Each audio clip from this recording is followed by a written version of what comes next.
आपको पता है पब्लिक हेल्थ डेंटिस्ट्री का सबसे डेंजरस टॉपिक कौन सा है? एपिडेमियोलॉजी।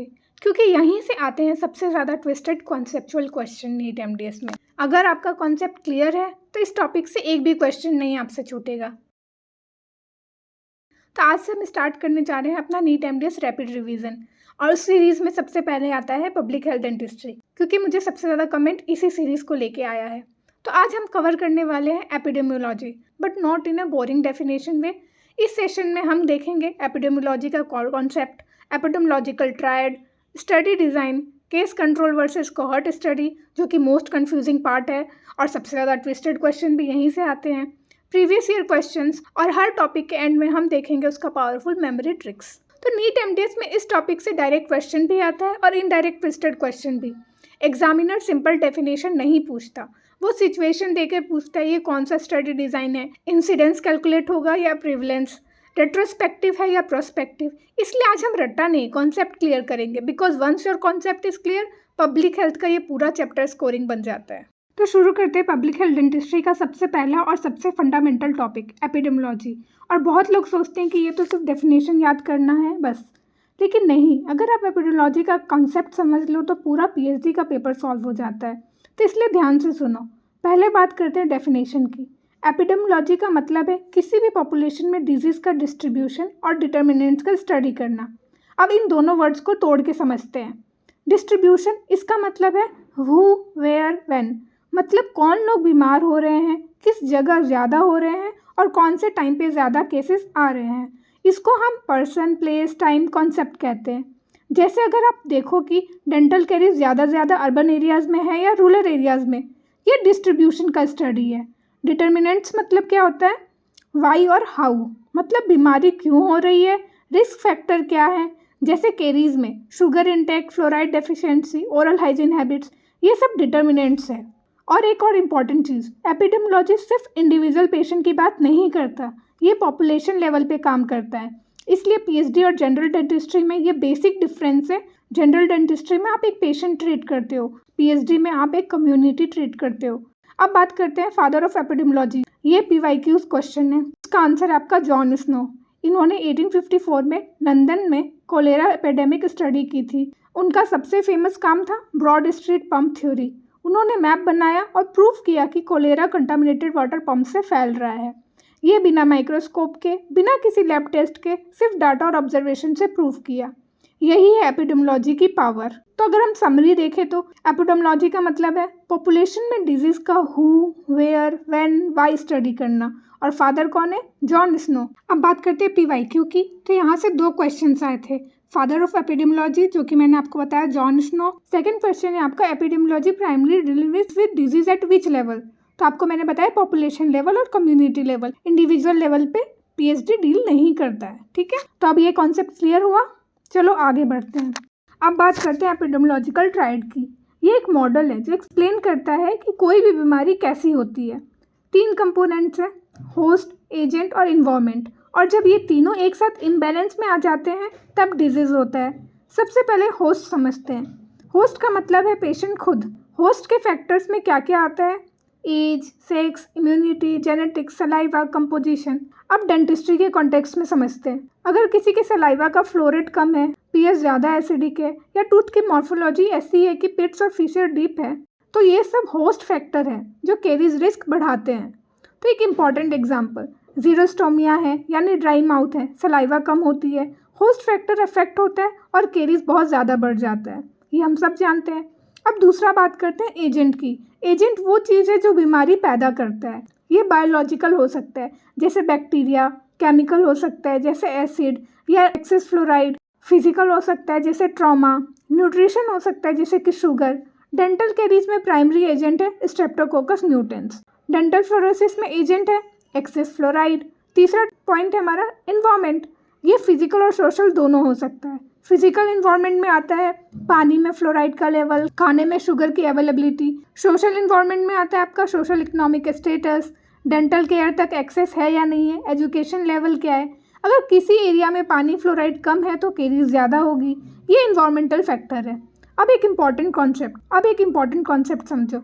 अगर आप इन तीनों में एक फैक्टर भी रिमूव कर दो, डिजीज़ नहीं होगी। इसलिए प्रिवेंशन में हम यही करते हैं, या तो होस्ट को स्ट्रेंथन करो जैसे फ्लोराइड सप्लीमेंट्स दो, सिलेंट्स लगाओ, या एजेंट को रिमूव करो जैसे शुगर छोड़ो, एंटीबैक्टीरियल रिंस यूज़ करो, या इन्वायरमेंट को चेंज करो जैसे कि वाटर फ्लोरिडेशन करो। कुछ एग्जाम में टाइम को फोर्थ फैक्टर भी मेंशन करते हैं, मतलब chronic exposure versus acute exposure disease का पैटर्न चेंज कर देती है। ये एडवांस कॉन्सेप्ट है, लेकिन बेसिक लेवल पे 3 ही याद रखो, होस्ट, एजेंट, इन्वायरमेंट। और टाइम अगर याद रखना, अगर PYQ में आएगा तो आपको पता होना चाहिए कि time is the fourth factor. तो अब एक छोटा सा प्रैक्टिकल एग्जांपल से समझो।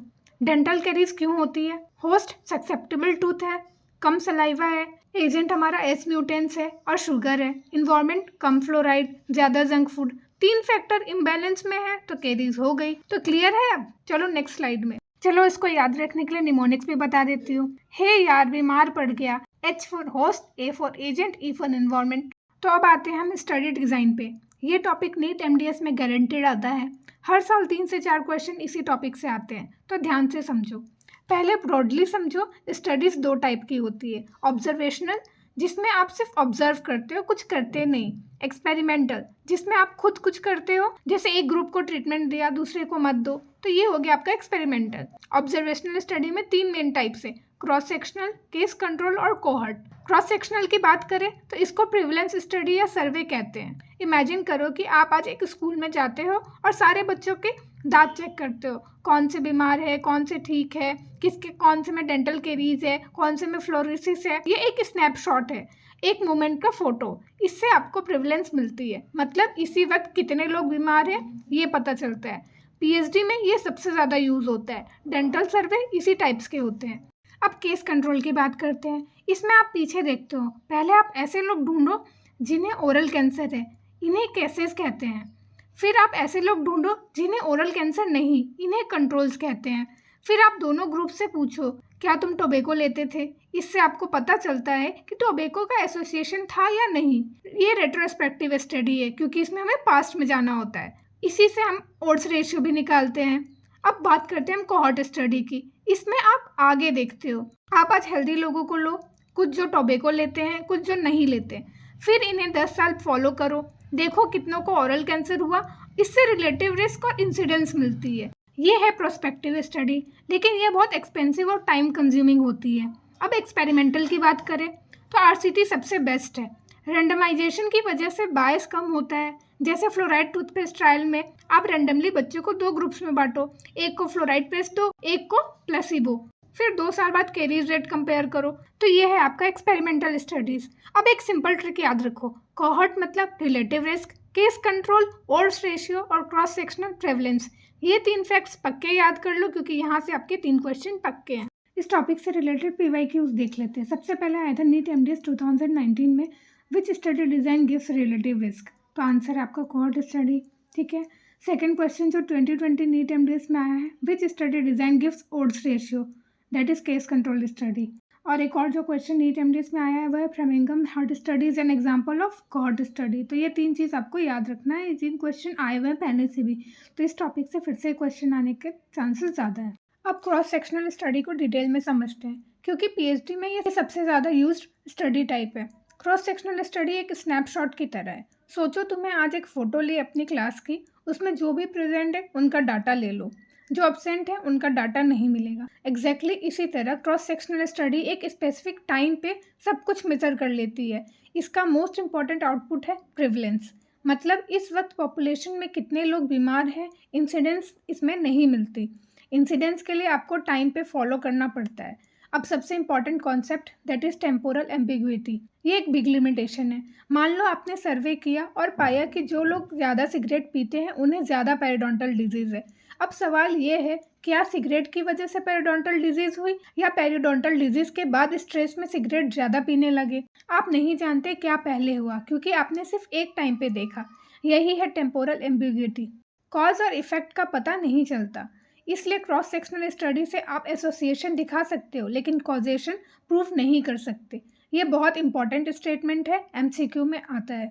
तो PhD में क्रॉस सेक्शनल स्टडी सर्वे बहुत इंपॉर्टेंट है, क्योंकि उन्हीं से गवर्नमेंट डिसाइड करती है कि किन एरिया में डेंटल केयर की ज़्यादा ज़रूरत है, किस एज ग्रुप में प्रॉब्लम्स ज़्यादा हैं, कौन से प्रोग्राम स्टार्ट करने चाहिए, जैसे नेशनल ओरल हेल्थ सर्वे, ये एक क्रॉस सेक्शनल स्टडी है जो पूरे देश की ओरल हेल्थ स्टेटस बताता है। एक स्पेशल टर्म याद रखो, नेम एंड बायस या प्रिवलेंस इंसिडेंस बायस। ये क्रॉस सेक्शनल स्टडी का स्पेसिफिक बायस है। इसमें वो लोग मिस हो जाते हैं जो बीमारी से जल्दी मर गए या जल्दी ठीक हो गए। आप सिर्फ उन्हें कैप्चर करते हो जो उस वक्त जिंदा और बीमार हैं। इसलिए सीवियर एक्यूट डिजीज के लिए क्रॉस सेक्शनल स्टडी रिलायबल नहीं होती। अब इस टॉपिक से रिलेटेड PYQ देख लेते हैं। सबसे पहला क्वेश्चन है, which study can establish causal relationship? Answer experimental studies, RCT जिसको हम लोग बोलते हैं। To some extent cohort studies भी होता है, लेकिन क्रॉस सेक्शनल स्टडीज सिर्फ और सिर्फ एसोसिएशन दिखाता है। नीट MDS में एक और जो क्वेश्चन आया है, name and bias is associated with which study? मैंने बताया आपको क्रॉस सेक्शनल स्टडी जिसको हम लोग प्रेवलेंस इंसिडेंस बायस भी बोलते हैं। अब नेक्स्ट क्वेश्चन है, cross sectional study gives which measure of disease frequency? आपको याद रखना है प्रेवलेंस, इंसिडेंस नहीं है, प्रेवलेंस है, ठीक है। अब कोहॉर्ट और केस कंट्रोल को एक साथ कंपेयर करते हैं, क्योंकि एग्जाम में दोनों में से एक का आंसर चूज करना होता है और लोग कंफ्यूज होते हैं। तो पहले कोहॉर्ट समझो। इमेजिन करो कि आप 1000 हेल्दी लोग लेते हो आज, 500 टोबैको लेते हैं, 500 नहीं लेते। अब आप इन्हें 10 साल तक फॉलो करते हो। 10 साल बाद देखो टोबैको वाले ग्रुप में कितने को ओरल कैंसर हुआ और नॉन टोबैको वाले ग्रुप में कितने को हुआ। इससे आप रिलेटिव रिस्क कैलकुलेट कर सकते हो। टोबैको यूजर्स में कैंसर होने का रिस्क नॉन यूज़र के कंपैरिजन में कितना ज़्यादा था। ये है प्रोस्पेक्टिव है, आगे देख रहे हैं, राइट। अब केस कंट्रोल के बारे में समझो। ये उल्टा है, पहले आप 100 ओरल कैंसर पेशेंट ढूंढो, ये केसेस है, ठीक है। फिर 100 हेल्दी लोग ढूंढो, ये कंट्रोल्स हैं। अब दोनों से पूछो आपने अपनी ज़िंदगी में कितना टोबैको खाया। इसमें आप देख सकते हो कि केसेस में टोबैको एक्सपोजर ज़्यादा थी या नहीं। ये रेट्रोस्पेक्टिव है, पीछे देख रहे हैं, इसे ओड्स रेशियो मिलता है। तो अब रिकॉल बायस क्या है? ये केस कंट्रोल का सबसे बड़ा दुश्मन है, क्योंकि जब आप कैंसर पेशेंट से पूछो कि आपने 20 साल पहले क्या खाया था, तो उनकी याद रिलायबल नहीं होती और कैंसर पेशेंट अपनी बीमारी की वजह ढूंढने की कोशिश में पास्ट हैबिट्स को ज़्यादा याद करते हैं या एग्जैगरेट करते हैं। यही रिकॉल बायस है। कोहॉर्ट में सबसे बड़ा प्रॉब्लम है लॉस टू फॉलो अप। अगर आपके 1000 पेशेंट में से 300 बीच में स्टडी छोड़ दे, ट्रैक ना रहे, तो डाटा बायस्ड हो जाता है। अब सबसे एक इजी ट्रिक बताती हूँ। RR सिर्फ कोहॉर्ट से मिलता है और OR सिर्फ केस कंट्रोल से। अगर क्वेश्चन में RR मतलब रिलेटिव रिस्क पूछा है तो आंसर आपका कोहॉर्ट होगा। OR मतलब ओड्स रेशियो पूछा है तो आंसर आपका केस कंट्रोल होगा। ये गारंटेड MCQ है। केस कंट्रोल रेयर डिजीज के लिए सबसे बेस्ट है, क्योंकि अगर डिजीज बहुत रेयर है, जैसे कि मान लो ओरल कैंसर, तो आप 1000 ऑफ हेल्दी पीपल फॉलो नहीं कर सकती कब एक केस मिलेगा। बेटर है कि ऑलरेडी डायग्नोस्ड केसेस ढूंढो और उनसे बैकवर्ड जाओ। फास्ट और चीप भी है, ठीक है। और एक निमोनिक्स है जो कि बहुत इंपॉर्टेंट है, जिससे शायद आपको याद रहे कोहॉर्ट और केस कंट्रोल का, ठीक है। तो इसमें आपको एक ही सेंटेंस याद करना है, कोहॉर्ट रन्स फॉरवर्ड, मतलब कोहॉर्ट, R फॉर रन्स मतलब रिलेटिव रिस्क, फॉरवर्ड मतलब आगे की तरफ बढ़ता है उसमें study. Case control outs the past, outs सबको याद रखना, odds ratio. Case control study में आपको पास्ट में जाके पता करना पड़ता है, राइट। अब यहाँ से कौन सा पास्ट में नीट MDS से क्वेश्चन आया है देखते हैं। सबसे पहला क्वेश्चन है, which study design can relative risk not be calculated? तो आपको याद रखना है केस कंट्रोल स्टडी, ठीक है। नेक्स्ट क्वेश्चन है, recall bias is most common in which study design? Simple answer है केस कंट्रोल स्टडी, ठीक है। थर्ड है आपका, which study is best for studying rare diseases? हमेशा याद रखना है केस कंट्रोल स्टडी।